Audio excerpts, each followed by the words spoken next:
So welcome back to Outdoors with the Morgans. It's first thing in the morning and I'm back down here at the wood yard, and I want to take a couple trees down, and I figure I have about an hour and 15 minutes before it starts raining and snowing. And by the way, somebody mentioned the other day I talk about the weather too much. The reason I do that is this: pretty much everything I do is impacted by the weather, and on a day like today, I know it's going to be a miserable, sloppy day all day today, and if I don't get at least a little something done outside this morning, I won't be as happy later tonight. But anyway, if you watch those last couple videos, you know I've been cleaning up the whole wood yard here and expanding it. I've got this slope coming over that way. Well, I got two trees, actually three. One little one, chestnut tree right there. I had already gotten into the roots a little bit. It's still alive. Didn't want to take it down, but it's going to have to go. And then this maple tree right here. That's a pretty good sized tree with about 1,000 limbs on it. That one's going to take a little while to clean up. But I think what I'm going to do, I've got the excavator warming up right now. First thing, I'm going to dig around the stump here a little bit, loosen it up a little bit more, climb up the bank there, get on the other side of it, and push that tree right over where the excavator's sitting. That's the plan. Once we get that one down, I don't know. I may clean that one up before I do the chestnut. I'm not sure. We'll have to see what happens with the weather. There I am with the weather again.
This one here, it's a real bugger. It doesn't want to give up. Now on these maples, the roots don't go real deep, but there's thousands of them. They go down about 2 feet and out probably 15-20 feet all the way around the tree. I have dug all the way around it. It should be just about ready to go. Just a little bit more digging and I should be able to push this one over right down in here.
I got it on the ground.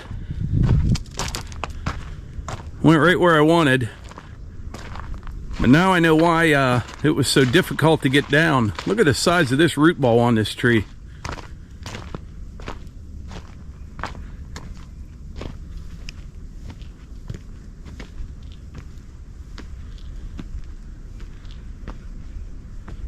That's probably, I don't know, 10 or 12 feet across. This gives you a whole new appreciation for those guys that clear land, you know, big properties. I mean, it took me, I probably had a half hour or 40 minutes, you know, getting this tree, one tree on the ground and getting the stump out. Now I had to, you know, cut me a way up in there and stuff, but these are a lot of work. I don't know if you can see or not, there's that chestnut tree. Once I get it out of there, the top of the slope will be somewhere right in here. I'll really only gain 4 or 5 feet down at the bottom, but I'll be able to make this all nice and be able to mow this. It'll look good when it's done. But anyway, I think this is going to be a short video. It's starting to sprinkle right now. I just checked the radar. It looks like we're going to get some heavy rain here for probably an hour or two, and then it's going to turn to snow. So we'll see what happens. But over here, as soon as it quits, I'll be able to come down here and start limbing all this out, cut the firewood out of it, and then I can haul all these little limbs right over to the burn pit. Just starting to bud.